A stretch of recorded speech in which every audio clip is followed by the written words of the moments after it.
বিসমিল্লাহির রহমানির রহিম। আসসালামু আলাইকুম। চট্টগ্রাম সরকারি মহিলা কলেজের আজকের অনলাইন ক্লাসে সবাইকে স্বাগতম। বিবিএ এবং বিবিএস দ্বিতীয় বর্ষের প্রিয় শিক্ষার্থীরা, আশা করি তোমরা সবাই ভালো আছো, সুস্থ আছো এবং নিরাপদে আছো। আল্লাহর অশেষ মেহেরবানিতে আমিও ভালো আছি, সুস্থ আছি এবং নিরাপদে আছি। আমরা গত ক্লাসে তোমাদের ইন্টারমিডিয়েট অ্যাকাউন্টিংয়ের পার্টনারশিপ এই অধ্যায়ের অ্যাডমিশন যে পার্টটা আছে এখানের কিছু বেসিক বিষয় নিয়ে কথা বলেছিলাম। আরও কিছু বেসিক বিষয় আছে যেটা আজকে আমরা আলোচনা করব। আজকে আমরা যে বিষয়টা আলোচনা করব সেটা গত ক্লাসেরটা যেমন আমাদের অঙ্ক করার জন্য খুবই গুরুত্বপূর্ণ ছিল, আজকের ক্লাসটাও আরও গুরুত্বপূর্ণ। আজকে মূলত তোমাদের সাথে একটা অংশীদারি ব্যবসায়ের ক্ষেত্রে নতুন অংশীদার আগমনের ক্ষেত্রে সুনামটা কিভাবে মূল্যায়ন করতে হয় এই বিষয়টা আমরা আজকে শিখব এবং বিভিন্ন রেশিও সম্পর্কে আলোচনা করব ইনশাআল্লাহ। তো আজকের ক্লাসে তোমাদের সবাইকে স্বাগতম। তোমাদের বান্ধবী বা বন্ধু যারা আছে, যারা জানে না, তাদের সাথে লেকচারটা শেয়ার করে দিবা।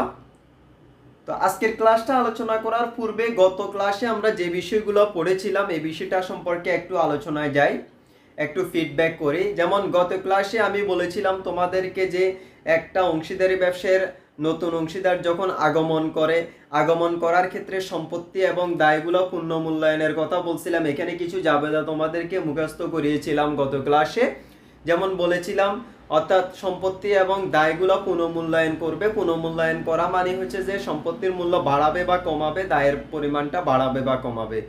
তো আমাদের আগের যে সম্পত্তিটা দেওয়া আছে এই সম্পত্তি থেকে নতুন অংশীদার যে আসতেছে সে আসার পূর্বে যদি আমরা সম্পত্তিটাকে বৃদ্ধি করি তাহলে আমরা জাবেদাটা শিখেছিলাম পার্টিকুলার অ্যাসেট ডেবিট রেভ্যালুয়েশন ক্রেডিট। আর সম্পত্তির মূল্য যদি আমরা কমাই ফেলি, যতটুকু কমাবো ততটুকুর জন্য জাবেদা বলছিলাম রেভ্যালুয়েশন ডেবিট পার্টিকুলার অ্যাসেট ক্রেডিট।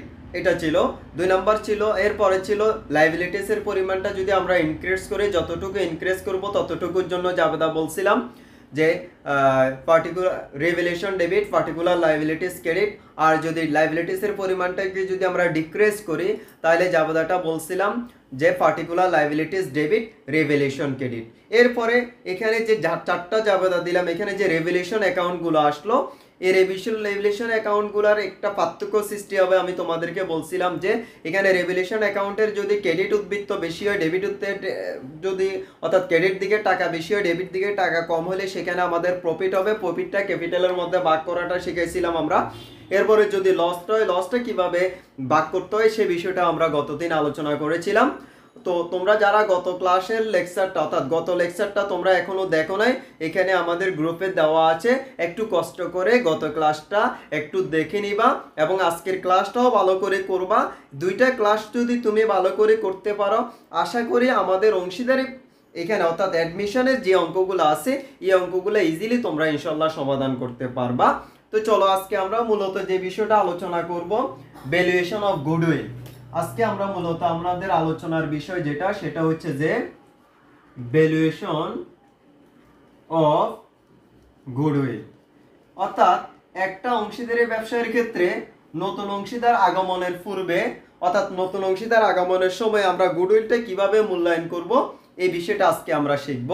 তো গুডউইল বলতে আমরা যেটা বুঝি সেটা হচ্ছে কোনো প্রতিষ্ঠানের অতি মুনাফা মানে অতিরিক্ত মুনাফা অর্জনের যে ক্ষমতা সেটাকে বলা হয় গুডউইল। যেমন আমরা সবাই কোনো পণ্য কিনতে গেলে কোনো একটা রিপুটেড কোম্পানির নামটা আমরা প্রথমে দেখি, ওইখানে নামটা দেখি, ব্র্যান্ডটা দেখি। এই ব্র্যান্ডটা হচ্ছে যে ওদের জন্য কি গুডউইল। এখন আসো কোনো একটা অংশীদারি ব্যবসা, সাধারণত যারা পুরাতন অংশীদার আছে তারা সাধারণত এই ব্যবসাটাকে বিভিন্ন শ্রম গ্রাম পরিশ্রম করে, অর্থাৎ সবগুলোর বিনিময়ে তারা প্রতিষ্ঠানটাকে একটা পর্যায়ে নিয়ে আসছে। এখন নতুন কোনো একজন ব্যক্তি যদি এখানে অংশীদার হিসেবে আগমন করতে চায় তাহলে যারা পুরাতন অংশীদার আছে তারা যে প্রতিষ্ঠানটাকে এই অবস্থায় নিয়ে আসছে, প্রতিষ্ঠানের যে একটা বাজারে একটা যে গুডউইল সৃষ্টি হচ্ছে, যে একটা যে বাজারে যায় ওদের একটা রিপুটেশন সৃষ্টি হয়েছে, এই রিপুটেশনের জন্য তাকে গুডউইলের কিছু টাকা পরিশোধ করতে হবে। এখন এই পরিশোধটা সে নগদেও করতে পারে অথবা এই পরিশোধটা অন্য কোনো ভাবেও সে করতে পারে। অর্থাৎ আমাদের এখানে যে গুডউইল, এই গুডউইলের টাকাটা নতুন অংশীদার নগদেও আনতে পারে অথবা অন্যভাবে আমরা এখানে মূল্যায়ন করতে পারি।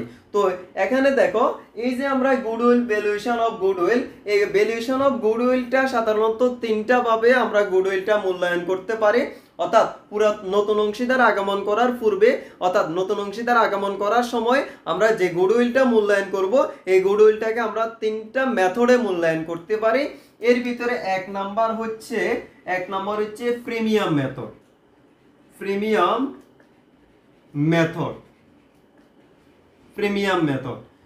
মেথড এই প্রিমিয়াম মেথডটা হচ্ছে, অর্থাৎ এক্ষেত্রে প্রিমিয়াম মেথডের ক্ষেত্রে নিয়মটা হচ্ছে যে এক্ষেত্রে সে প্রথমে গুডউইলের জন্য নগদ টাকাটা নিয়ে আসবে, পরবর্তীতে গুডউইলের যে টাকাটা আছে এই টাকাটা ওল্ড পার্টনারদের মধ্যে ভাগ করে নেবে। অর্থাৎ আবার বলতেছি, প্রিমিয়াম অফ গুডউইল মেথডের ক্ষেত্রে কাজটা হবে প্রথমত হচ্ছে যে নতুন অংশীদার সে নগদে অথবা ব্যাংকের মাধ্যমে গুডউইলের সমপরিমাণে টাকা, তার উপরে যত টাকা ধার্য করা হয়েছে সে টাকাটা সে নিয়ে আসবে। পরবর্তীতে যে টাকাটা সে নিয়ে আসলো প্রিমিয়ামের জন্য, গুডউইলের জন্য সে যে টাকাটা দিল, এই টাকাটা ওল্ড পার্টনার যারা আছে তাদের মধ্যে ভাগ করে দিতে হবে। এখন প্রশ্নটা হচ্ছে এই যে এটা যে প্রিমিয়াম অফ গুডউইল মেথড, এটা আমরা চিনব কিভাবে? একটু আমরা চিনার উপায়টা শিখি, তারপরে আমরা হিসাব রক্ষণ পদ্ধতিটা লিখবো। তাহলে প্রিমিয়াম অফ গুডউইল এটা চিনার উপায়টা হচ্ছে যদি প্রশ্নে লিখো, যদি প্রশ্নে ব্রিং বাই বট পে, তারপর হচ্ছে ইন্ট্রোডিউসড, এরপরে হচ্ছে পারচেস, এই শব্দগুলো যদি গুডউইলের পাশে বলা থাকে, অর্থাৎ bring, buy, bought, pay, introduce, purchase, এই শব্দগুলো যদি আমরা গুডউইলের পাশে পাই তখন আমরা বুঝে নেব যে আমাদের এই গুডউইলের কাজটা করতে হবে কোন মেথডে? প্রিমিয়াম মেথডে। কোন মেথডে করতে হবে? প্রিমিয়াম মেথডে করতে হবে। আবার বলতেছি, যদি প্রশ্নে আমরা এই bring, buy, bought, pay, introduce এবং পারচেস এই শব্দগুলো যদি আমরা গুডউইলের পাশে পাই, যেমন বলা আছে যে সি নতুন করে অংশীদার হিসেবে আসতেছে, বলা আছে যে সি পে ফর গুডউইল টাকা 5000, তাহলে পে করছে, সি ইন্ট্রোডিউস, সি বাই, সি পারচেস, এরকম যদি বলা থাকে তাহলে আমরা ধরে নেব যে সেটা হচ্ছে যে প্রিমিয়াম অফ গুডউইল মেথড। কোন method? Premium of goodwill method. এখন আসো লিপিবদ্ধকরণ প্রক্রিয়া। প্রিমিয়াম অফ গুডউইল মেথডের ক্ষেত্রে আমাদেরকে দুইটা জাবেদা দিতে হবে। প্রিমিয়াম অফ গুডউইলের মেথডের ক্ষেত্রে আমাদেরকে প্রথম দুইটা জাবেদা দিতে হবে। প্রথম জাবেদাটা হচ্ছে প্রিমিয়ামের টাকা নগদে গ্রহণ করার জন্য, সুনামের অর্থ নগদে আনলে, অর্থাৎ সুনামের টাকা, অর্থাৎ গুডউইলের টাকা, বাংলাতে লিখি সুনামের টাকা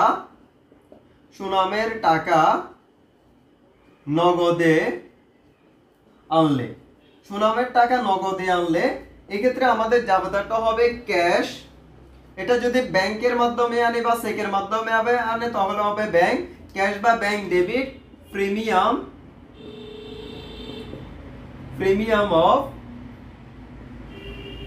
গুডউইল ক্রেডিট, ক্যাশ বা bank debit, premium of goodwill credit. প্রথম জাবেদা এটা হচ্ছে যে সুনামের টাকা, নতুন অংশীদার যদি সুনামের টাকাটা নগদে নিয়ে আসে বা চেকের মাধ্যমে নিয়ে আসে তখন এই জাবেদাটা লিখবো, ক্যাশ বা bank debit, premium of goodwill credit. এরপরে নগদে অথবা সুনামে, এরপর এই টাকাটা আমরা ওল্ড পার্টনারদের মধ্যে সাথে সাথে কি করে দিতে হবে? বন্টন করে দিতে হবে। 2 নাম্বার হচ্ছে যে গুডউইলের টাকা, গুডউইল এর টাকা পুরাতন অংশীদারদের মধ্যে বন্টন করার জন্য দেখো, তাহলে প্রিমিয়াম অফ গুডউইল তখন জাবেদাটা হবে এই premium of goodwill debit, premium of goodwill debit old partners capital credit, all partners capital credit.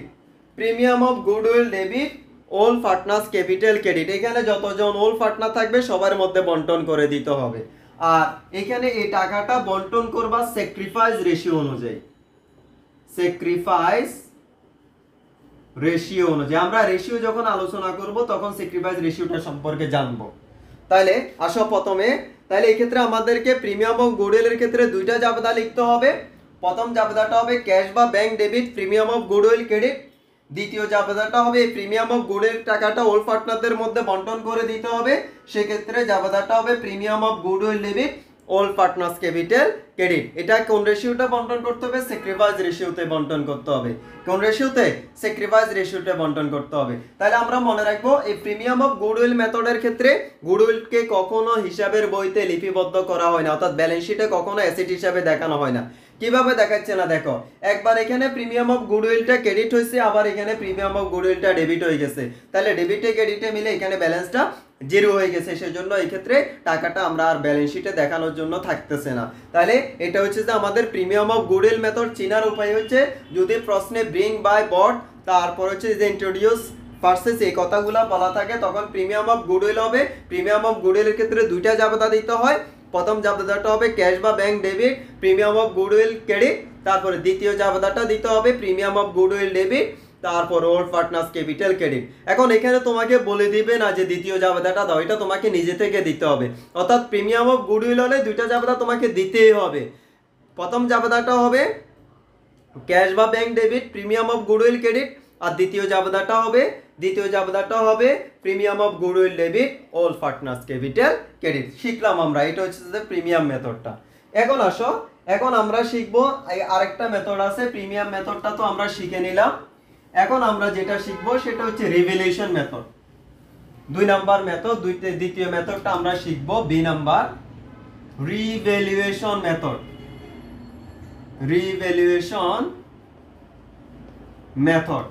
Revaluation method মনে রাখবে, এই রিভ্যালুয়েশন মেথডের ক্ষেত্রে কিন্তু সুনামটাকে হিসাবের বইতে অর্থাৎ ব্যালেন্স শিটে দেখাতে হবে। রিভ্যালুয়েশন মেথডের ক্ষেত্রে গুডউইলটাকে ব্যালেন্স শিটে অ্যাসেট হিসাবে কি করতে হবে? লিখতে হবে। এখন চিনবো কিভাবে? এটা যে রিভ্যালুয়েশন মেথডে আমাদেরকে গুডউইলটা ভ্যালুয়েট করতে হবে বা ভ্যালুয়েশন অফ গুডউইল করতে হবে, এটা যে আমরা রিভ্যালুয়েশন মেথডে করব, এটা চিনার উপায়টা হচ্ছে মানে যদি প্রশ্নে ফিক্সড তারপর হচ্ছে ভ্যালুড রিভ্যালুড এরপরে হচ্ছে রেস্ট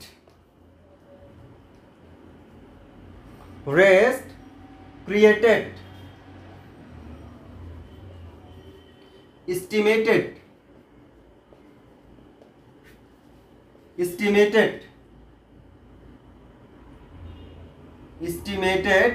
এই শব্দগুলো যদি প্রশ্নে দেওয়া থাকে, কি ফিক্সড, ভ্যালুড, রিভ্যালুড, রেস্ট, ক্রিয়েটেড এবং এস্টিমেটেড, এই শব্দগুলো প্রশ্নে যদি পাই আমরা তখন রিভ্যালুয়েশন মেথডে আমাদেরকে গুডউইলটা কি করতে হবে?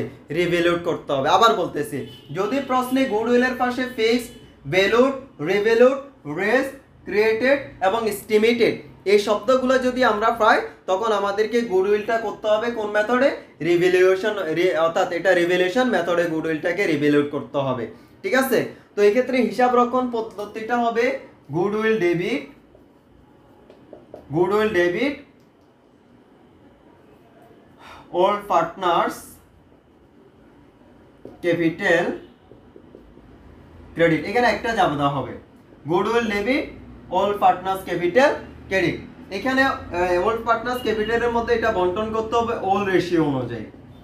কোন রেশিও অনুযায়ী বন্টন করতে হবে?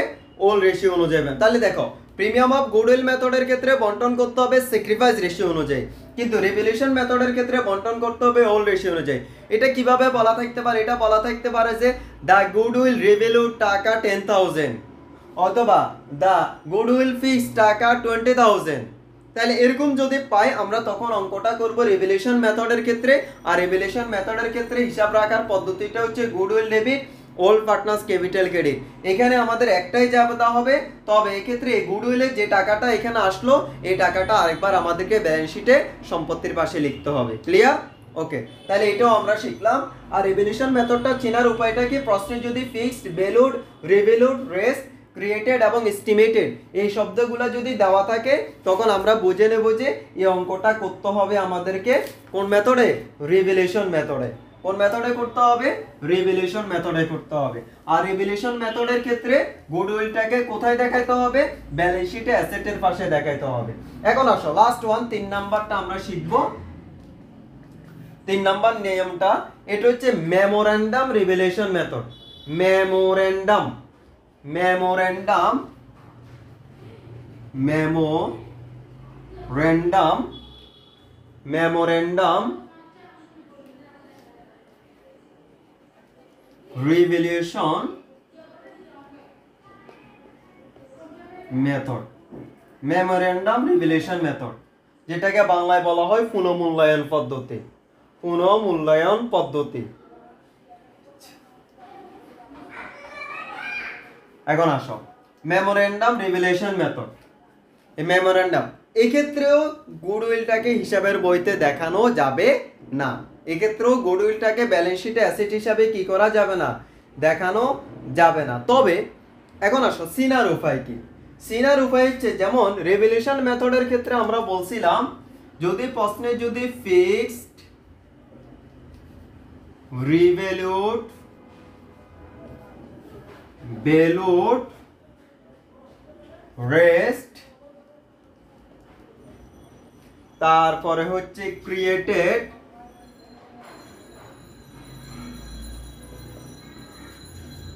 এস্টিমেটেড এই শব্দগুলা দেওয়া থাকলে আমরা বলছিলাম রিভ্যালুয়েশন মেথড হবে। আর মেমোরেন্ডাম রিভ্যালুয়েশন মেথড হচ্ছে এই শব্দগুলা দেওয়া থাকবে প্লাস আরেকটা কথা বলা থাকবে goodwill written of,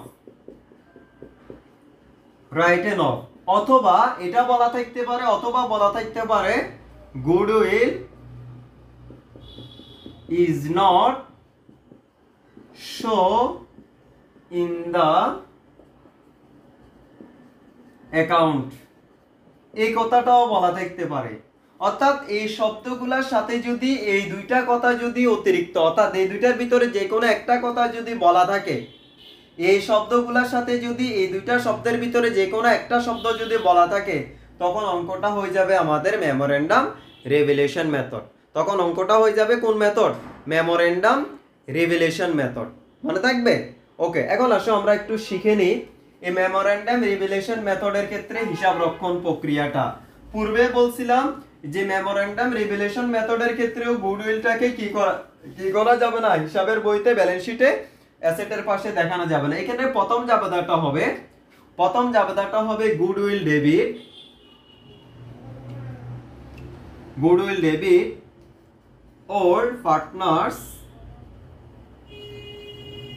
capital, old partners capital credit, এটা প্রথম জাবেদা। দ্বিতীয় জাবেদাটা হচ্ছে এটা বন্টন করবা অল রেশিও অনুযায়ী, অল রেশিও অনুযায়ী। দ্বিতীয় জাবেদাটা হবে all partners capital debit goodwill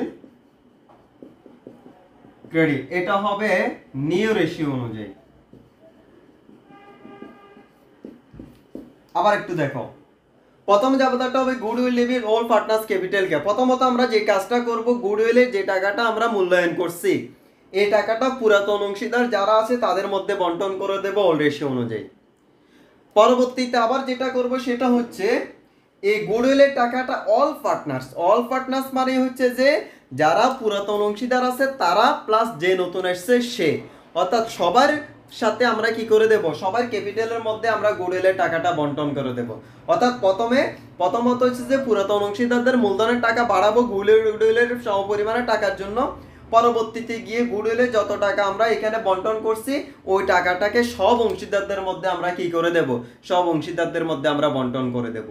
ঠিক আছে, এটা হচ্ছে যে অল পার্টনার্স মানে হচ্ছে যে এখানে যে নতুন অংশীদার আসতেছে তারটা সহ সবার মধ্যে আমরা বন্টন করে দেব। কোন রেশিও অনুযায়ী? নিও রেশিও অনুযায়ী। ঠিক আছে, কোন রেশিও অনুযায়ী? নিও রেশিও অনুযায়ী। এই যে আমরা তিনটা মেথড শিখলাম, এই তিনটা মেথড হচ্ছে যে আমাদের গুডউইলটা মূল্যায়ন করার পদ্ধতি।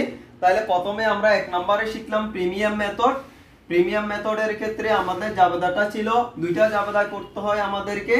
প্রথম জাবেদাটা ছিল cash debit premium of goodwill credit, আর দ্বিতীয় জাবেদাটা ছিল premium of goodwill debit all partners capital credit. এটা ছিল আমাদের প্রিমিয়াম মেথড। এরপরে আমরা মুখস্থ করেছিলাম রিভ্যালুয়েশন মেথড। রিভ্যালুয়েশন মেথডের ক্ষেত্রে একটা জাবেদা goodwill debit revaluation credit, old partners capital credit. এর লাস্ট ওয়ান আমরা এখন যেটা শিখলাম সেটা হচ্ছে মেমোরেন্ডাম রিভ্যালুয়েশন মেথড। এই ক্ষেত্রে আমাদের দুইটা জাবেদা লিখতে হবে। প্রথম জাবেদাটা হবে goodwill debit all partners capital credit all ratio অনুযায়ী, আর দ্বিতীয় জাবেদাটা হবে all partners capital debit goodwill credit নে রেশিও অনুযায়ী।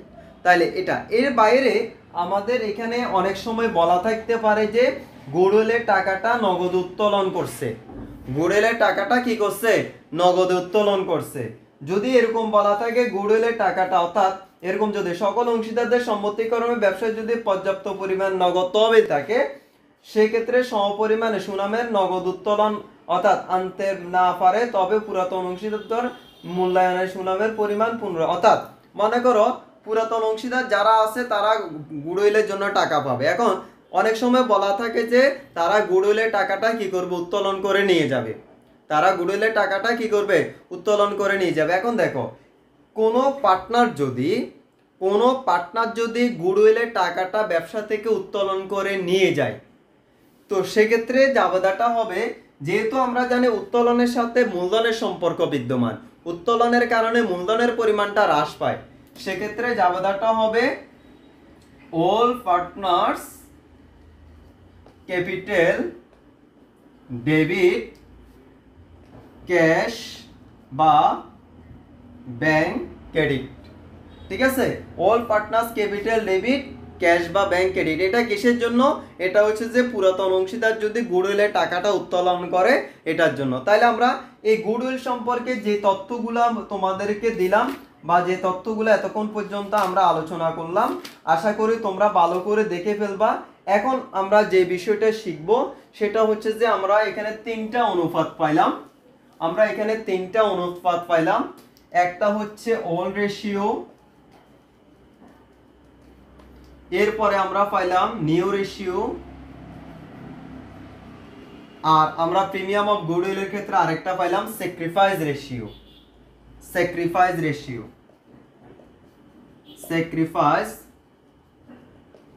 এখন আসো তিনটা রেশিও সম্পর্কে আমরা একটু কথা বলি। অল রেশিওটা হচ্ছে পুরাতন যারা অংশীদার আছে তারা তাদের লাভ লোকসানটা যে অনুপাতে বন্টন করে নিত, সেটা হচ্ছে অল রেশিও। এই অল রেশিওটা অনেক সময় প্রশ্নে দেওয়া না থাকলে সেক্ষেত্রে আমাদেরকে ক্যাপিটাল রেশিও বের করতে হয়। সেক্ষেত্রে আমরা ক্যাপিটাল রেশিওটা বের করতে হয়, ক্যাপিটাল রেশিও বের করব। আর প্রশ্নে যদি ক্যাপিটাল রেশিওর কথা বলা না থাকে, অল রেশিও যদি দেওয়া না থাকে, সেক্ষেত্রে আমরা অল রেশিওটাকে ইকুয়াল ধরবো। কিভাবে ধরবো? ইকুয়াল অল রেশিওটা ইকুয়াল দেবো, মানে 1:1। ঠিক আছে, এইভাবে ধরবো। তাহলে এটা হচ্ছে যে অল রেশিও। তাহলে অল রেশিওটা প্রশ্নে দেওয়া থাকতে পারে, অল রেশিওর ব্যাপারে বলতে পারে ক্যাপিটাল রেশিওটা অল রেশিও হবে, সেক্ষেত্রে আমাদেরকে ক্যাপিটাল রেশিও বের করতে হবে। যেটা বের করব সেটা হবে অল রেশিও। আর যদি ক্যাপিটাল রেশিওর কথা বলা না থাকে, অল রেশিও তো প্রশ্নে দেওয়া না থাকে, তখন ইকুয়াল ধরবো আমরা অল রেশিওটা। নে রেশিওটা হচ্ছে যে নতুন অংশীদার যে আসছে, সে আসার পরে ভবিষ্যতে আমরা প্রতিষ্ঠানের লাভ লোকসানটা কিভাবে বন্টন করব, সেটাকে বলা হয় নে রেশিও। অর্থাৎ পুরাতন অংশীদার প্লাস নতুন অংশীদার আসার পর আমরা ভবিষ্যতে কিভাবে প্রতিষ্ঠানের লাভ বা লসটা বন্টন করব, সেটা হচ্ছে যে নে রেশিও। আর স্যাক্রিফাইস রেশিওটা হচ্ছে, যেমন দেখো কোনো একজন অংশীদার নতুন করে আগমন ঘটলো, তো যখন নতুন করে কোনো একজন অংশীদার আগমন ঘটলো, পুরাতন অংশীদার যারা আছে তাদের লাভের একটা অংশ তাকে স্যাক্রিফাইস করতে হবে, তাকে দিয়ে দিতে হবে। তাহলে সেক্ষেত্রে সে যে অংশটা অর্থাৎ সেই প্রিমিয়াম অফ গুডউইলের জন্য যে অংশটা নিয়ে আসছে এই অংশটা সাধারণত স্যাক্রিফাইস করতে হবে, স্যাক্রিফাইস রেশিওটা বন্টন করতে হবে। কেন বন্টন করতে হবে? কারণ নতুন অংশীদারদের আগমনের ফলে পুরাতন অংশীদার যে পরিমাণ ত্যাগ স্বীকার করে তাকে ত্যাগ বলে। তাকে কি বলে? ত্যাগ বলে। নতুন অংশীদার আগমন করলো, নতুন অংশীদার আগমন করলো, তো নতুন অংশীদার আগমন করলে পুরাতন অংশীদার যারা আছে তারা তাদের লাভের একটা অংশ তাকে ত্যাগ করতে হয়, ছেড়ে দিতে হয়, যেটাকে আমরা ত্যাগ বলি। ত্যাগের পারস্পরিক হারকে আমাদের সাধারণত স্যাক্রিফাইস রেশিও বলে। স্যাক্রিফাইস কি বলে? রেশিও বলে। তো আমরা এই স্যাক্রিফাইস রেশিওটার কাজ করছি মূলত প্রিমিয়াম অফ গুডউইলের ক্ষেত্রে। প্রিমিয়াম অফ গুডউইলটা বন্টন করব আমরা সাধারণত স্যাক্রিফাইস রেশিও অনুযায়ী। কেন প্রিমিয়াম অফ গুডউইলটা স্যাক্রিফাইস রেশিও করব? কারণ যে যত অংশ তার লাভটা ছেড়ে দিছে সে প্রিমিয়াম অফ গুডউইল থেকে তত অংশের সেই সুবিধাটা পাবে। সেজন্য আমাদেরকে স্যাক্রিফাইস রেশিওটা অর্থাৎ প্রিমিয়াম অফ গুডউইলটা বন্টন করতে হবে স্যাক্রিফাইস রেশিও থেকে, স্যাক্রিফাইস রেশিও অনুযায়ী। আর এই স্যাক্রিফাইস রেশিও বের করার নিয়মটা হচ্ছে all ratio minus new ratio. Sacrifice ratio বের করার নিয়মটা হচ্ছে অল রেশিও মাইনাস কি? New ratio. All ratio minus new ratio. তাহলে এই যে তাহলে রেশিও সম্পর্কে আমরা জানলাম। তাহলে তোমরা আশা করি গত ক্লাসে আমরা যে বিষয়গুলো শিখাইছি, আজকে যে প্রিমিয়াম অর্থাৎ গুডউইলের যে বিষয়গুলো বলছি, এই পুরো তথ্যগুলোই হচ্ছে যে আমাদের এখানে বেসিক ক্লাস। আশা করি এই দুইটা ক্লাস তোমরা ভালো করে দেখবা। দুইটা ক্লাস যদি ভালো করে দেখতে পারো ইনশাল্লাহ এখান থেকে অঙ্কগুলো ইজিলি সমাধান করা যাবে। তাহলে আজকের মতো এখানে শেষ করব। নেক্সট ক্লাসে আল্লাহ যদি সুস্থ রাখে, সবকিছু যদি ইনশাল্লাহ ঠিকঠাক থাকে, আমরা এই চ্যাপ্টার থেকে একটা অঙ্ক করব। ওকে, ভালো থাকো, সুস্থ থাকো, আল্লাহ হাফেজ।